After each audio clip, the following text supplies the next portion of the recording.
biasa dalam Tuhan ada sukacita, amin. Dan di mana ada sukacita pasti ada senyuman di wajahnya. Boleh sama-sama berikan senyuman, jumpai jalan kiri depan belakangmu, katakan mari bersukacita dalam Tuhan.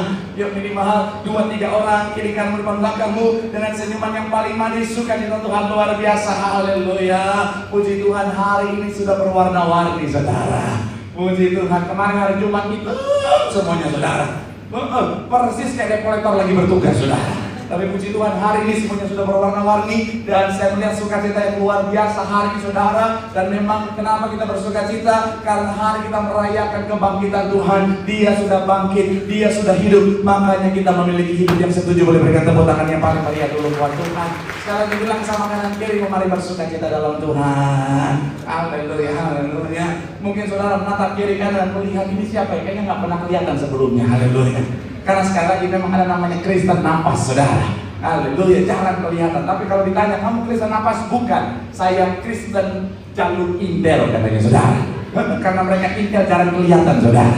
Tapi sekali lagi saya mau bilang saudara, doa saya habis ini terjadi pertobatan yang luar biasa. Orang-orang yang munculnya cuma pada saat Natal dan Paskah, di mana kalau bicara tentang telur muncul, dia muncul saudara. Pohon Natal keluar, lampu menyala, dia menyala juga, menyala abangku. Haleluya. Ketika pohon Natal simpan, dia juga disimpan saudara. Kita doa habis ini semua rajin ibadah cari Tuhan. Kenapa? Karena orang yang rajin cari Tuhan, setia sama Tuhan, janji hidupnya, janji firman Tuhan, hidupnya anak cucunya pasti diberkati Tuhan. Tepuk tangan dulu yang paling meriah buat Tuhan. Sama-sama bilang sama saya, aku pasti diberkati Tuhan. Anak cucuku pasti diberkati Tuhan. Bilang kanan kirimu, kamu juga pasti diberkati Tuhan. Bilang sampai ngomong selamat Paskah. Tuhan Yesus memberkati. Tepuk tangan sekali lagi yang paling meriah buat Tuhan. Haleluya, haleluya. Yuk, langsung saya saudara yang bawa kitab, kita mau angkat Alkitab kita. Alkitab juga boleh, Alkitab juga boleh. Yang nggak bawa kitab, angkat tangan juga boleh. Sama-sama dengan iman percaya, sama-sama kita katakan dalam nama Tuhan Yesus. Aku percaya Alkitab ini adalah firman Tuhan. Setiap kata kalimatnya sanggup memberkati aku. Dan hari ini aku pasti diubahkan, aku pasti dipulihkan. Dalam nama Tuhan Yesus, sama-sama kita katakan amin. Kita buka Lukas 24 ayat 1 sampai ayatnya yang ke-8 kita baca pergantian saudara. Singkat ayatnya saudara, saya 1 saudara 2 kita gantian. Ayatnya ke-8 kita akan baca sama-sama. Lukas 24 1 sampai 8 yang sudah di sana boleh bilang aku diberkati. Ayat pertama demikian. Tetapi pagi-pagi benar pada hari pertama minggu itu mereka pergi ke kubur membawa rempah-rempah yang telah disediakan mereka. Ayat 2 silakan. Ayat yang ketiga, dan setelah masuk mereka tidak menemukan mayat Tuhan Yesus. Ayat yang keempat, ya.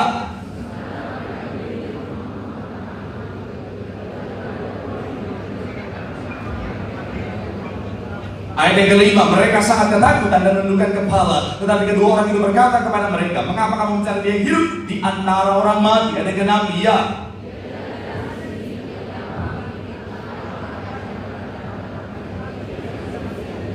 Ayat yang ketujuh, yaitu bahwa anak manusia harus diserahkan ke tangan orang-orang berdosa dan disalibkan dan akan bangkit pada hari yang ketiga. Ayat yang ke-8 sama-sama. 3, iya.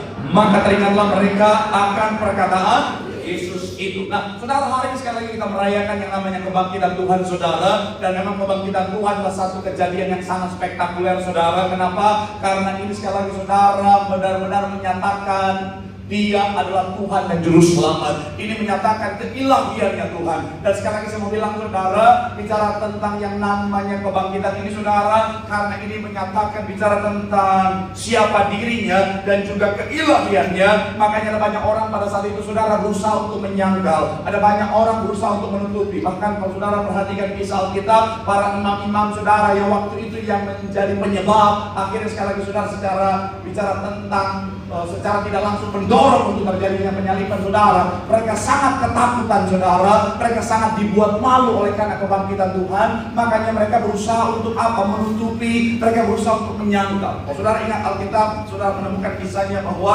mereka berusaha untuk bayar orang-orang pada saat itu untuk bikin gosip. Mereka bayar buzzer pada saat itu saudara. Untuk apa? Untuk bikin bahwa apa? Oh, kalau ternyata tubuhnya nggak ada di dalam karena memang dia dicuri oleh murid-muridnya. Jadi jasadnya itu dicuri oleh murid-muridnya, makanya kubur itu kosong. Tapi saya mau bilang saudara, akhirnya gosip itu, kebohongan itu tidak bisa akhirnya bertahan lama. Karena Tuhan Yesus menampakkan dirinya bicara tentang bukan hanya kepada murid-muridnya saja, tetapi kepada banyak orang, bahkan ada ribuan orang yang melihatnya, menyaksikannya, saudara. Akhirnya apa? Kebohongan itu tidak bisa bertahan lama. Kemudian apa, saudara? Muncul lagi bahwa apa? Oh, Yesus tidak disalibkan. Tetapi kenapa dia bisa muncul di depan banyak orang? Karena memang dia tidak disalibkan, tetapi ada orang lain yang wajahnya diserupakan. Ada yang bilang itu Yudas, ada yang bilang itu Yusuf Arimatea dan lain sebagainya. Saya mau bilang, saudara, tetapi bukti membuktikan bahwa Tuhan Yesus mati dan bangkit. Katakan amin. Makanya saudara baca buku-buku sejarah, kita tutup Alkitab kita, saudara baca buku-buku sejarah, saudara menemukan ada banyak sejarawan Yahudi yang bukan Kristen. Bahkan ada sejarawan di Romawi yang sama sekali tidak mempercayai Tuhan atau ateis, saudara. Mereka mencatat tentang apa? Ada satu pribadi namanya Yesus yang disalibkan. Contohnya Josephus Flavius, saudara, dia seorang sejarawan Yahudi, saudara. Dia bukan Kristen, saudara, tetapi dia mencatat tentang apa, saudara? Tentang satu pribadi namanya Yesus, saudara. Gambar selanjutnya masih dalam statement Josephus Flavius, masih dalam statement Josephus Flavius, sudah susah lagi namanya. Dalam bukunya dituliskan tahun 93 Masehi, saudara, menjelaskan tentang apa? Penyaliban seseorang yang bernama Yesus yang dipanggil orang guru, orang bijaksana, dan banyak melakukan hal-hal yang mengejutkan atau bicara tentang mujizat, saudara. Jadi saudara bisa buka tentang Flavius Josephus ini, saudara. Kemudian ada lagi, saudara, bicara tentang beberapa orang-orang lain, saudara, para sejarawan. Contohnya kalau ini, saudara, dia itu bernama Lucien, saudara, dari Samosata, kemudian ada Plinus, kemudian Tacitus. Namanya susah-susah semua, saudara. Haleluya. Nah, pakai nama-namanya Ahok misalnya, kan gampang, enak gitu ya. Ingat Ahok, ingat Bami. Haleluya. Terus sekali lagi saya mau bilang, saudara, bahkan di Talmud Yahudi juga, saudara, tercatat tentang apa, saudara? Tuhan Yesus disalibkan sehari sebelum hari raya Paskah, saudara. Dan sekali lagi saya mau bilang, saudara, akhirnya apa? Apapun yang berusaha untuk dilakukan untuk menutupi tentang kematian dan kebangkitan Tuhan, semuanya gagal. Maka sekali lagi saya mau bilang, saudara, hari ini kita akan sama-sama membahas tentang kebangkitan Tuhan dalam tema khotbah kebangkitan yang membangkitkan. Sama-sama bilang sama saya, kebangkitan. Sama-sama bilang sama saya, yang membangkitkan. Karena peristiwa yang luar biasa ini, kebangkitan Tuhan membangkitkan kehidupan setiap kita, membangkitkan hal-hal yang luar biasa kehidupan setiap kita. Itu sama-sama kita akan bahas. Doa saya sekali lagi, semua yang hadir, semua yang Tuhan percayakan pasti diberkati Tuhan. Tepuk tangan yang paling meriah buat Tuhan. Haleluya. So, kebangkitan apa yang terjadi dalam kebangkitannya bagi setiap kita? Yang pertama saya mencatat, kebangkitan Kristus membangkitkan iman. Sama-sama bilang sama saya, membangkitkan iman. Sama-sama bilang sama saya, membangkitkan iman. Coba kita baca ayat 13 dalam Lukas 24. Ayatnya yang ke-13. Sama-sama kita baca, saudara. Ayatnya yang ke-13. Sama-sama yang sudah di sana boleh bilang aku diberkati. 3, ya. Pada hari itu juga 2 orang dari murid-murid pergi ke sebuah kampung bernama apa? Yang terletak kira-kira 7 mil jauhnya dari apa? Nah, tahan sampai di sana. Bagian awal dikatakan pada hari itu juga. Pada hari apa? Pada hari Tuhan Yesus ditangkap. Pada hari akhirnya Tuhan Yesus disalibkan, saudara. Langsung ada 2 murid, saudara, yang akhirnya saudara pulang kampung. Murid-murid yang lain mereka terpecah-pecah, saudara. Kalau saudara baca Alkitab, bicara tentang yang benar-benar bersama dengan Tuhan Yesus sampai akhir adalah Yohanes saja, saudara. Tetapi yang lain, bahkan Petrus pun dia menghindar, saudara. Dia menyangkal Tuhan Yesus. Dan ada murid-murid yang lain, saudara. 2 orang yang akhirnya, saudara, kembali, saudara, lari dari sana, saudara. Kenapa? Karena iman mereka goyah. Karena iman mereka ngalamin goncangan yang luar biasa. Mesias yang mereka percaya, Mesias yang mereka harapkan, saudara, kok bisa ditangkap? Kok bisa kalah dengan tentara-tentara yang ada pada saat itu? Kok bisa akhirnya apa? Disalibkan. Dan akhirnya apa? Ngalamin kematian di atas kayu salib. Saya mau bilang, saudara, mereka ngalamin goncangan secara iman. Tapi ketika mereka ngalamin perjumpaan dengan Tuhan, kita lihat ayat 30 sampai 35, saudara, dikatakan apa? Waktu ia duduk makan dengan mereka, ia mengambil roti, mengucap berkat, lalu apa? Langsung meloncat ayat 32, saudara. Ayat 32 dikatakan apa? Kata mereka seorang kepada yang lain, bukankah hati kita apa? Berkobar-kobar ketika apa? Menerangkan kitab suci kepada kita. Ayat 33, lalu bangunlah mereka dan terus kembali ke Tahan sampai di sana saudara. Orang-orang yang tadinya saudara imannya sudah goncang, orang-orang yang tadinya saudara imannya sudah goyah, ketika mereka melihat kebangkitan Tuhan, iman mereka kembali dikuatkan. Akhirnya apa? Mereka kembali ke Yerusalem. Saya mau bilang sekali lagi saudara, bicara tentang kebangkitan Tuhan membangkitkan iman kita. Katakan amin. Karena tanpa kebangkitan sia-sialah iman kita. Ngapain kita mau beriman sama orang yang mati, saudara? Ngapain kita mau beriman sama pribadi yang sekali lagi even nyawanya sendiri nggak mampu dia selamatkan? Tetapi Tuhan Yesus bangkit menyatakan kuasanya yang besar. Katakan amin. Menyatakan keilahiannya bahwa dia adalah Tuhan dan Juru Selamat, firman Allah yang jadi manusia. Jadi sekali lagi saya mau bilang saudara, ingat kebangkitan, ingat iman yang bangkit. Katakan amin. Sama-sama bilang sama saya, iman yang besar. Karena Tuhan sudah bangkit. Amin. Gak apa-apa ya, agak keras-keras dikit dulu ya. Haleluya. Memang kalau khotbah keras memang muka-muka juga kita keras. Haleluya. Tapi sekali lagi saya mau bilang saudara, kita punya Tuhan yang kuasanya luar biasa. Maut bicara tentang batas akhir kekuatan manusia, tetapi Tuhan sudah mengalahkan maut, menyatakan kuasanya yang besar. Sebagai anak-anak Tuhan, lihat kebangkitan Tuhan. Kita ingat bahwa apa saudara? Kita punya Tuhan yang sanggup melakukan perkara yang ajaib. Makanya iman kita dibangkitkan. Sekali lagi sama-sama bilang sama saya, iman saya dibangkitkan. Amin. Artinya apa? Apapun yang ada di depan saudara, mungkin saudara lagi dalam masalah tentang persoalan kehidupan, saudara lagi dalam masalah ekonomi, saudara lagi dalam masalah pekerjaan, dalam bisnis, dalam rumah tangga, dalam sakit penyakit. Saya mau bilang saudara, hadapi semuanya dengan iman. Katakan amin. Kenapa? Karena Tuhan juga berkuasa atas segalanya dalam hidupmu. Katakan amin. Atas bisnismu, atas pekerjaanmu, atas rumah tanggamu, atas kesehatanmu, atas semuanya. Kalau Tuhan berkuasa atas semuanya, imani sungguh, Dia sanggup membawa pemulihan, mujizat, berkat yang luar biasa. Tepuk tangan yang paling meriah buat Tuhan. Ada ibu-ibu tadi saudara, pada saat saya keluar dari Puri saudara, dia datang sama saya minta doa sekaligus kesaksian singkat saudara. Ibu ini minggu lalu saya ingat dia datang sambil nangis dan bilang, Pak Pendeta, tolong doakan saya, dokter vonis jantung saya mengalami penjumbatan dan harus pasang ring Pak Pendeta. Saya takut dioperasi Pak Pendeta. Akhirnya kita doa sama-sama, saya kurang bisa tumpang tangan ke tangannya, supaya tangannya ada kuasa, saya bilang, Ibu ayo punya iman yang besar. Sehingga cerita tadi dia datang saudara sambil kesaksian, dia bilang, Pak, mari dokter sudah periksa, sudah tidak ada penyumbatan jantung, saya sudah sembuh, tidak perlu pasang lagi. Tepuk tangan yang paling luar biasa. Di sampingnya ada seorang ibu yang juga waktu itu datang minta doa. Hari Minggu dia minta doa karena hari Senin harus tindakan operasi pengangkatan benjolan di kandungannya saudara. Ibu ini bilang, Pak tolong doakan besok sudah harus angkat Pak. Akhirnya didoakan hari itu saudara, hari Minggu. Minggu depannya dia datang dan bilang, Pak dokter bilang tak perlu dioperasi Pak. Dokter bilang sudah mengecil dan bebas dari pisau operasi Pak. Tadi dia datang lagi dan dia bilang begini, Pak puji Tuhan yang dulunya mengecil sekarang sudah hilang. Mujizat Tuhan, keajaiban Tuhan sudah terjadi. Tepuk tangan yang paling meriah buat Tuhan. Saya mau bilang sekali lagi saudara, kita punya Tuhan yang kuasa luar biasa. Makanya di gereja ini Tuhan perintahkan di akhir zaman kembalikan kuasa. Karena apa saudara? Anak-anak Tuhan akhir zaman harus punya kuasa. Anak-anak Tuhan di akhir zaman harus menerima kuasa, di mana dunia dengan segala kuasa yang jahat, penyakit dan lain sebagainya berkuasa. Anak-anak Tuhan tidak dikalahkan. Kenapa? Karena kuasa Tuhan di dalam kita lebih besar, lebih luar biasa. Tepuk tangan yang paling meriah buat Tuhan. Bilang sama kanan kirimu, kebangkitan Tuhan membangkitkan iman kita. Milikilah iman yang besar, perkara yang besar pasti terjadi bagi setiap kita. Tepuk tangan yang paling meriah buat Tuhan. Haleluya. Yang kedua saudara, apa yang bangkit dalam kebangkitannya dalam kehidupan setiap kita? Kebangkitannya membangkitkan, saya mencatat di sini saudara, kekuatan dan keberanian. Sama-sama bilang sama saya kekuatan. Sama-sama bilang sama saya kekuatan. Sama-sama bilang sama saya keberanian. Amin. Kalau saudara, saya percaya nggak perlu baca ayatnya sudah tahu bahwa Petrus adalah pribadi yang Indonesia banget saudara. Iya kan? Mentalitas Petrus itu memang gaharnya bukan main saudara.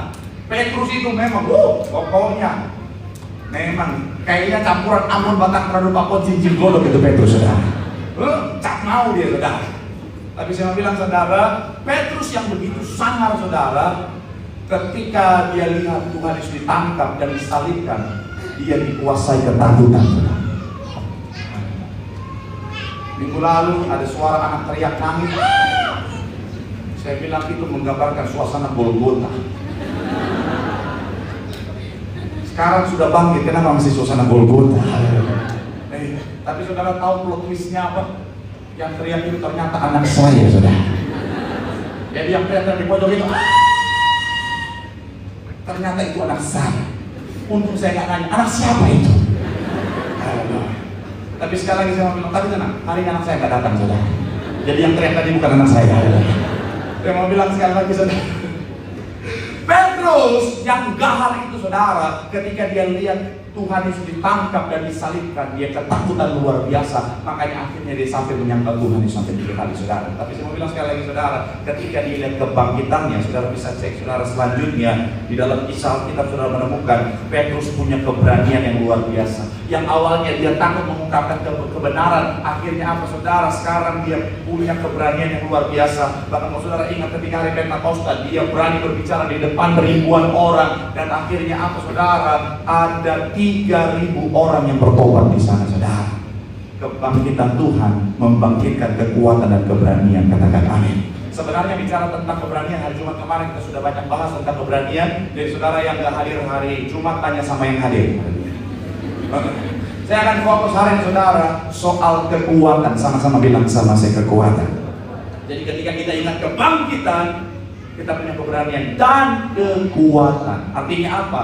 Bicara tentang dunia yang sementara kita jalani memang dunia yang berat. Dunia yang kita jalani hari-hari, saudara, persaingan yang begitu ketat. Baru bicara tentang secara ekonomi, apalagi apa yang terjadi fenomena hari-hari ini, saudara, di mana gara-gara Trump bikin satu kebijakan, saudara, akhirnya goncangan banyak terjadi, saudara. Kelas menengah ke bawah mengalami keadaan yang tidak mudah, saudara. Tapi sekali lagi saya mau bilang, saudara, mau seperti apapun keadaan dunia, kita punya kekuatan, katakan amin.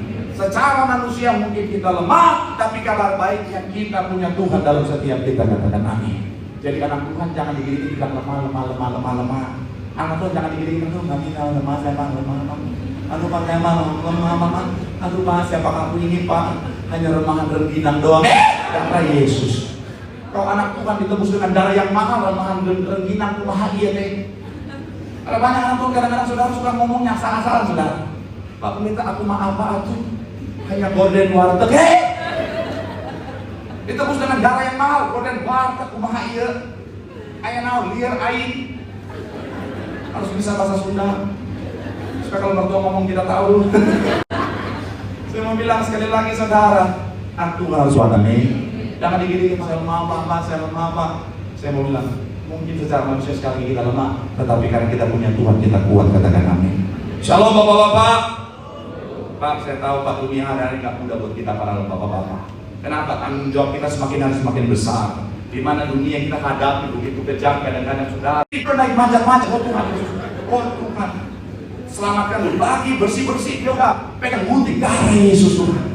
Jadi ibu tuh gak mudah, kerja 24 jam. Betul ibu-ibu?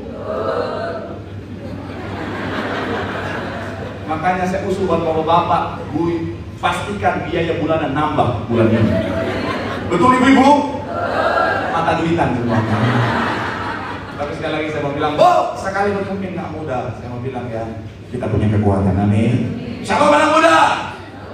Dunia anak muda hari-hari memang mungkin nggak mudah. Kenapa? Karena persaingan begitu ketat. Karena sosial media juga akhirnya bikin orang pencapaian yang jadi akhirnya, saudara, tidak mudah bagi anak muda. Tapi saya mau bilang, kalian harus kuat. Karena ada Tuhan yang besar dalam kalian, amin. Jadi jangan jadi anak muda, anak Tuhan pakai kalung salib, anting salib. Ada masalah ini, nggak Tuhan. Karena tangan diri nggak bisa. Oh my God, mental health aku tuh ganggu banget ya. Anak muda zaman sekarang sudah saya gemes lah. Baru dikasih kerjaan dia nggak bisa. Aku nggak bisa. Bos aku tuh toksik banget. Aku harus resign. Baru kerja 2 bulan resign, 1 bulan resign, resign terus. Akhirnya CV-nya isinya resign semua. Saya mau bilang ya, kita punya Tuhan yang kuat.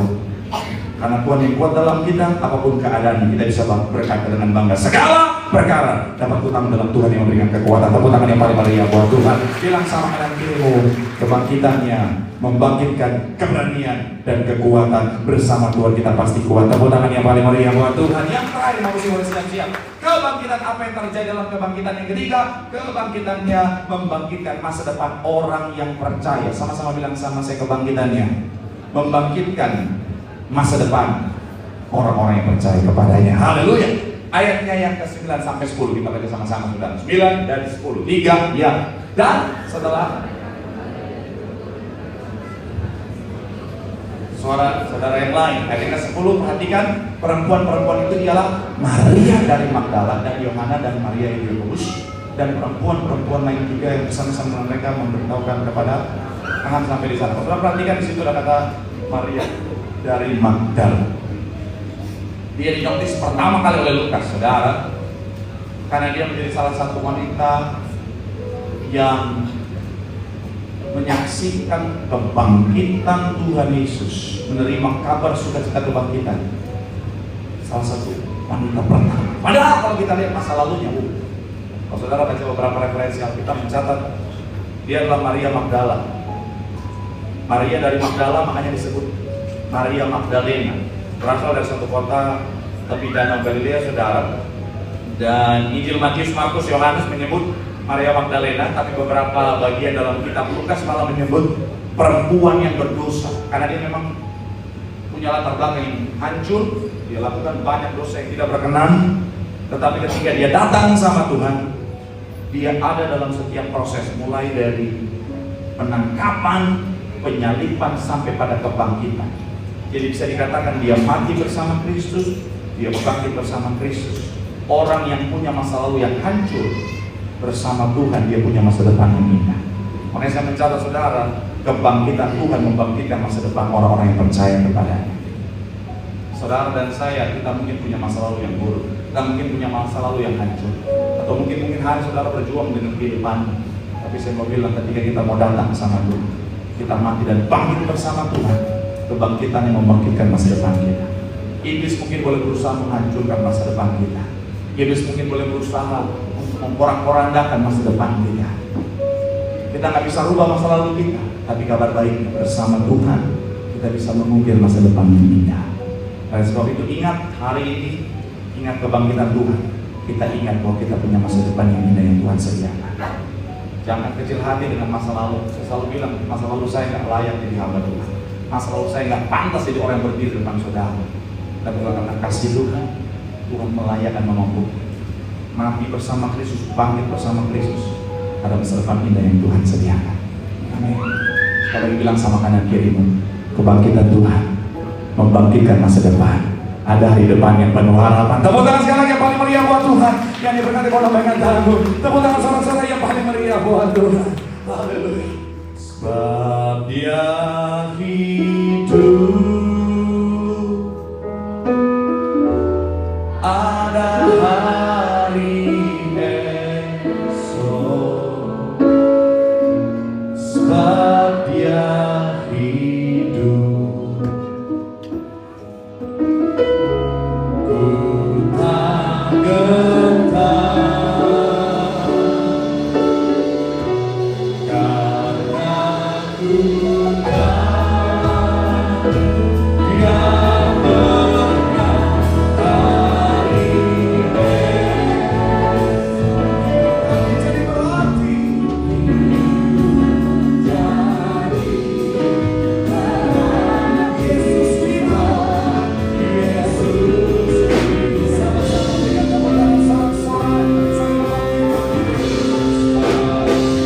berarti Yesus kita, Yesus